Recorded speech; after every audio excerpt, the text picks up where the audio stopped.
Okay,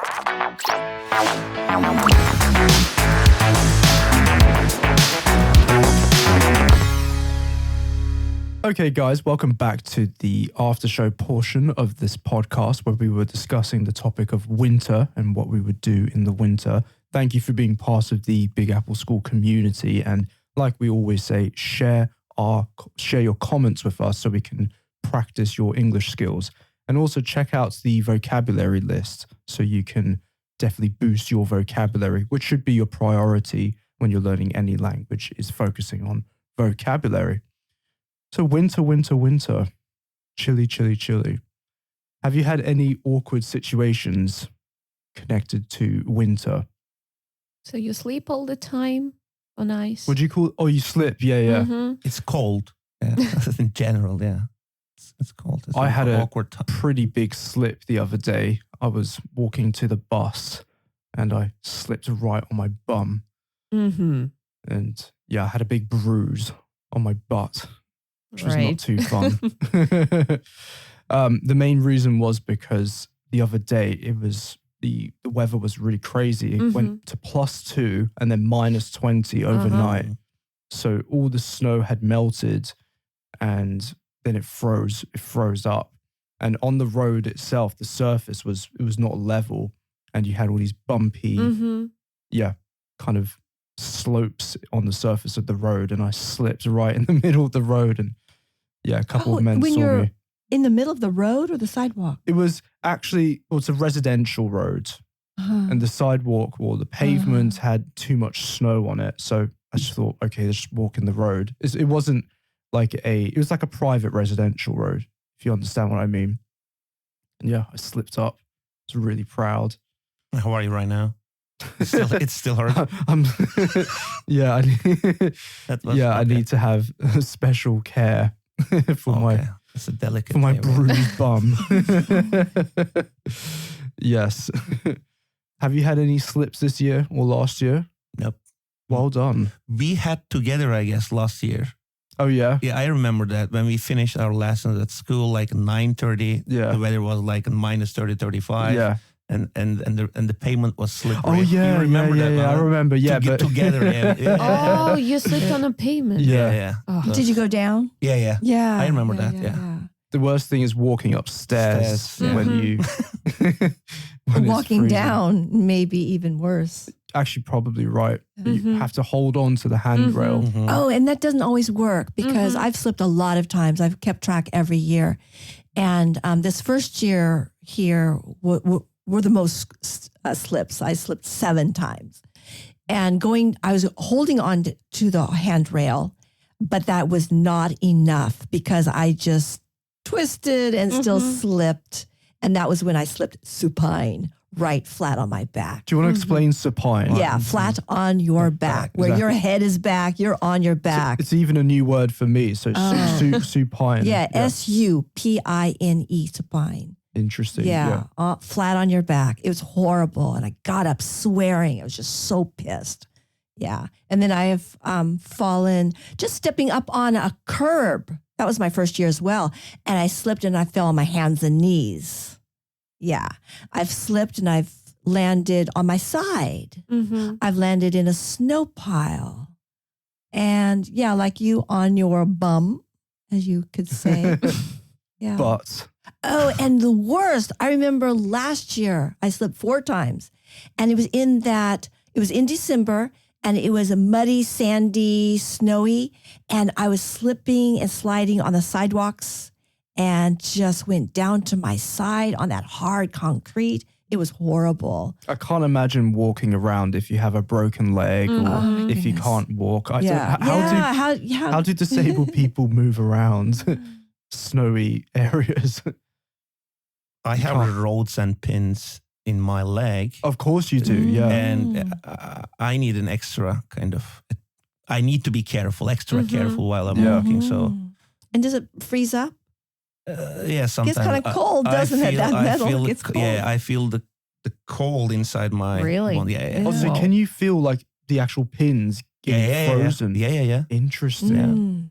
Damn. That's a funny feeling when you walk like an uneven floor or like surface, you feel that. So you could technically break your leg, like if you fall in the wrong way, just on the pavement, or would it have to be like a really big fall?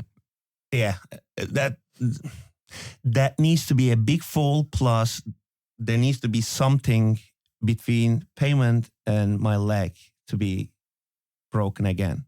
Oh, okay. Because it's already broken in 3 pieces. But your leg is not that fragile anymore. It's not like... No. Okay. I have like in titaniums. Yeah. So. Oh, okay. So you're sorted out. Yeah. So maybe it's even stronger than a normal bone. Yeah, but I need to be careful. Yeah, of course. Yeah.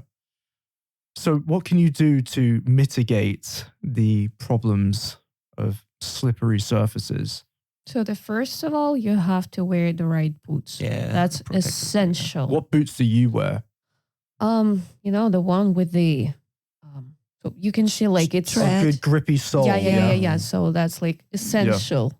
Right. Yeah. So that's deep tread. Yeah. So grippy soles. Mm-hmm. Yeah. By the way, for our listeners, so the sole of the foot is the bottom part of the shoe, and to grip is like means to hold the surface of something without slipping.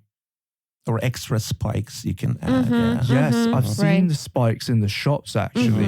Sportsmaster, the Russian shop, the sports shop, I noticed you can buy extra spikes with rubber, a rubber housing, I guess you can call it, around the, which you slip like on a your shell, boot. right? It's not really it's kind of like an elastic. Maybe housing is the wrong word. It's like an elastic band. Oh, right, to actually put it on. Yes. Yeah, right. Exactly. The word housing is more for like camera cases.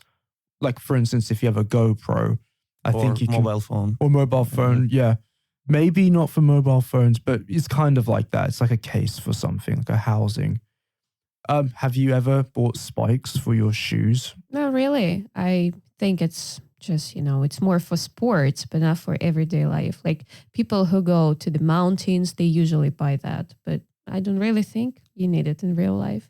Just, buy good boots. That's it. Yeah, and I'd imagine it'd be kind of tricky walking with spikes on your shoes if you go inside let's say a shopping center and you have a stone floor or something. It'd be kind of strange. Or even on a rug. I mean, it'd still kind of wear down the spikes. You have to make them retract anyway. And if you skid on them, they would spark. It looked pretty cool, actually. Yeah. But I bought some police shoes which have really good grippy soles. And it said they were for OMON. OMON being like the SWAT team of Russia. So yeah, I'm pretty proud. But they're autumn boots. Not even boots, or they're autumn shoes.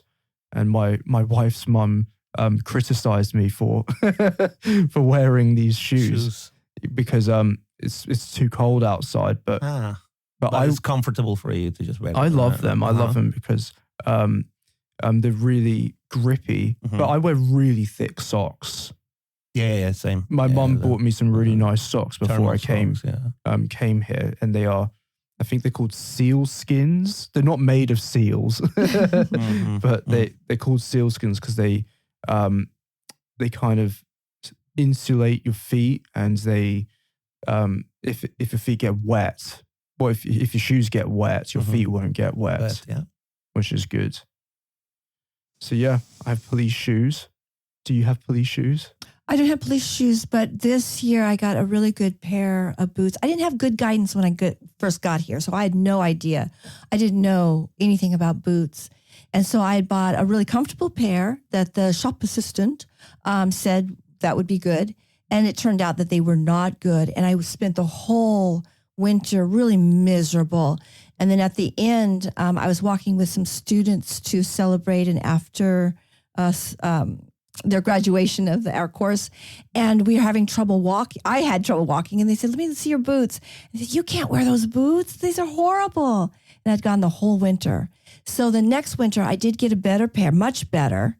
And then I wore those so much that this year I thought, okay, I need even better. And I have, I think, pretty good pair of boots, which give me a lot more confidence. Very much. So I'm much happier this fourth winter. What about you, or do you have ballet shoes? Yeah, I'm wearing them in my spare time. Yeah. So I have the snow boots, Yeah. like a regular grip, like a strong grip, like Yeah, just regular snow boots, all-terrain boots we can call, yeah, or shoes. Yeah, nice. I had some trainers which had a really slippery sole on them, and it was literally like Oh having. yeah, that'd be Yeah. horrible. It was literally like having. I mean, I wouldn't say ballet shoes because are ballet shoes meant to? Because you, of course, have a lot of Well, experience. they're made out with of ballet. leather on the bottom. They're not really made to grip the floor, are they? They're more so than you can Neat, twist around. slippery, And, yeah. No, you do have to use the floor. So sometimes you have to use water to make it sticky, or rosin, or Coca-Cola or something. So you do need cool. some kind of Coca-Cola, interesting. grip. Yeah, I think we talked about that in Yes. another podcast. Yes. Yeah. Cool. So shoes.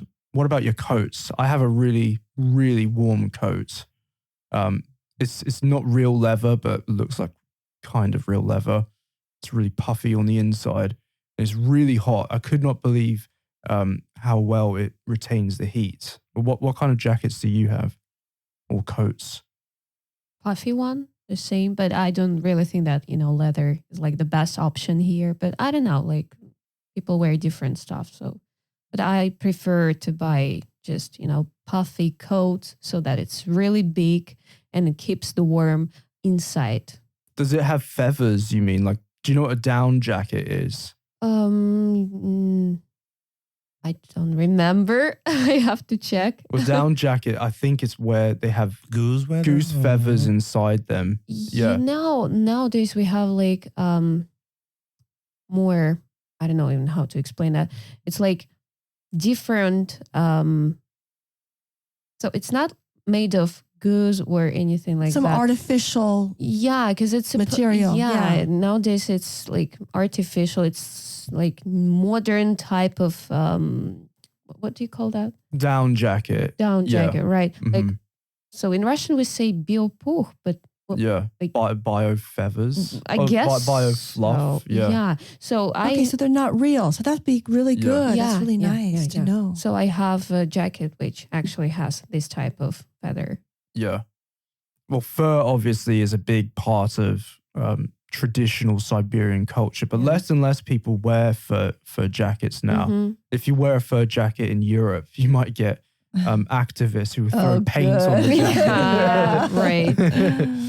And all that. I saw a lady, was it last week, walking around, and she had basically like a completely dead fox. Like, Oh, I hate that. I saw Yes, that. yes. Oh, you saw it as well. Yeah, It like wasn't as mink or something. Yeah. Yeah, oh, a mink probably so. but the worst thing is you could just see the fox's face, Oh. like on, Yeah, like on it. It was. why yeah. do you wear that? Yeah. She was You're wearing walking with a dead fox body. around Yeah. her. Every time I see a woman with Yeah. with some kind of fur coat, I think, okay, how many animals had to be bludgeoned to make that coat?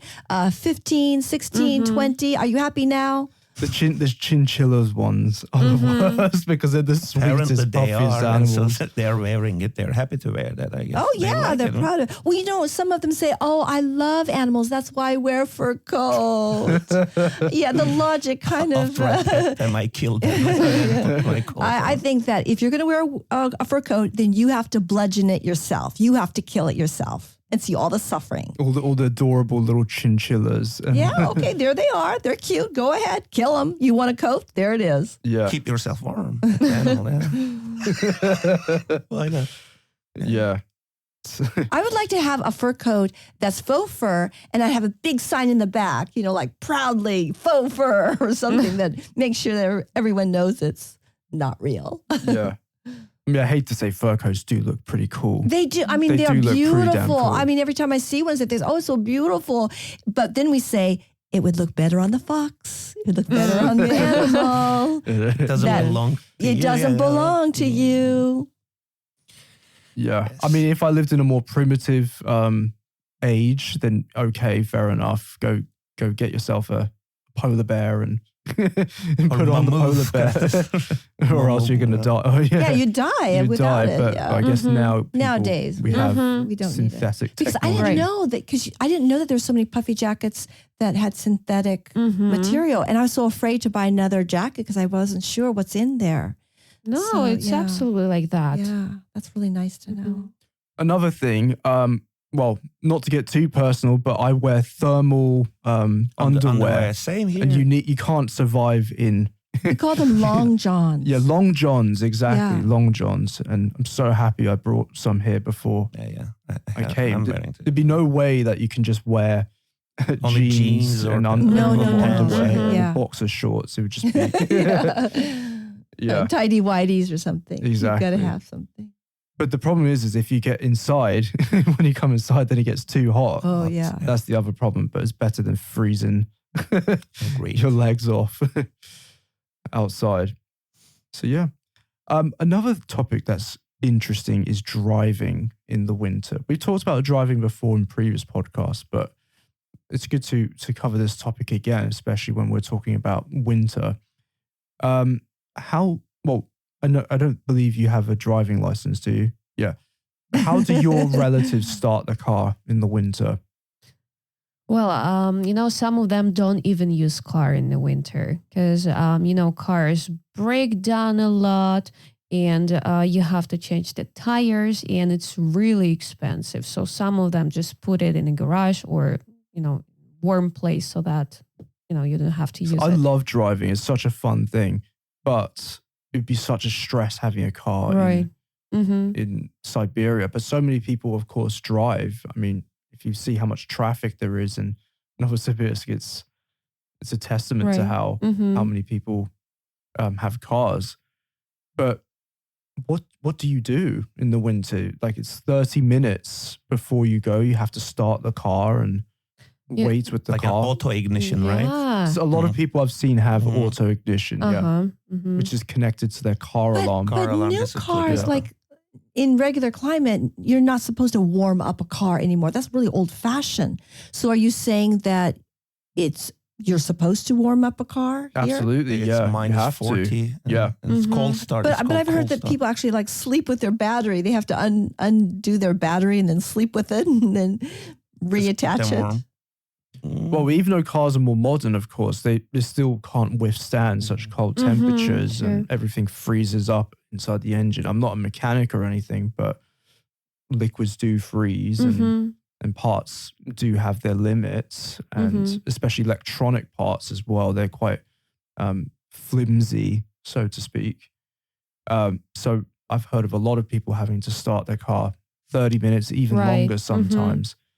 I saw a really funny video in Yakutia where, well, Novosibirsk is tropical compared to Yakutia. Sure. There I believe this year they hit a new record of minus, it's like something like minus 75, maybe even minus 80. It was really, really crazy low.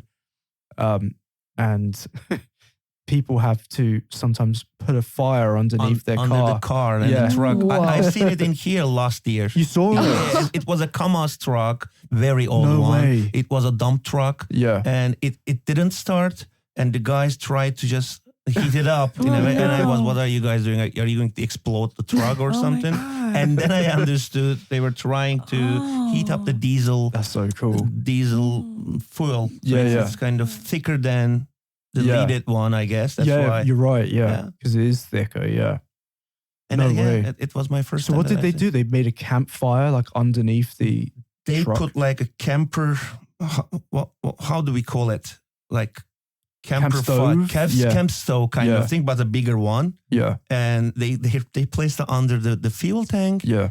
And then one guy just said Oh. something, and he Oh. ignited, and they put the fire closer and closer, and at the end it worked in a way. So cool. But it was a really, really old Kamaz truck, so it was like, I don't know. yeah, if you saw someone doing that in London or Yeah, anywhere else, yeah. you think- Yeah. It's a crime, you know. So, what am I doing with my car? Yeah. So it's seriously cold. And if Katia were here, she would be able to talk about her experience having lived in Yakutia. And 70, man. Yeah, Minus 70. I believe we've talked about it before, but people in Yakutia have special covers for their cars. Like Mm. blankets. Yeah, like blankets. Yeah, because Well, this was the student that I was talking to, and she said she used to live up there, and she would have to take out her battery, put it in her apartment Mhm. with a cover over it, and then reattach it. That's what they do up there. Yeah. I mean, to be honest, it's such a stress having to do all of that. I mean, when I lived in Vegas, like as we were talking about before, and I had a car, it was too hot for a car. In the summer, when it gets over 40 degrees Celsius or 115, 110 Celsius, you Fahrenheit. can't. Sorry, thank you. Fahrenheit. You can't turn on the air conditioning if it's a cheaper car. Right. It'll overheat or something. Exactly, Yeah, it'll yeah. overheat, and it's Yeah. an absolute nuisance. I mean, if you have an expensive car, of course you can, and the parts are naturally designed to withstand such temperatures. However, it's funny living in both extremes. How we've both lived in the hottest part, one of the hottest parts of the world, and some of the coldest parts of the world, and how it affects your cars. Well, yes. So let us know, guys. Are you drivers? Do you have to put a fire underneath your car? I would like to try Yeah. driving in this weather, in this an icy road. It's slippery. Yeah, I know. That's why I wanted it. And Drifting, drifting. right? Yeah, Yes. that would be nice. Well, I live next to a shopping mall, and An open parking There's an area. open They are parking spot. drifting, right? and sometimes people steal cars Oh. and drift around the parking lot at night, and they just leave these broken, smashed up cars in the after they're done. exactly, and because it's an excellent place to drift. Yeah. But yeah, well, let us know, guys. Is it worth owning a car in Siberia or in winter conditions? Let us know your experiences. Practice your English in the comment section, and like we said before, check out the vocabulary list that comes along with the private chat. So, guys, thank you very much. We'll see you next time. Thank See you. you. Thank you. See you guys. Thanks. Bye bye.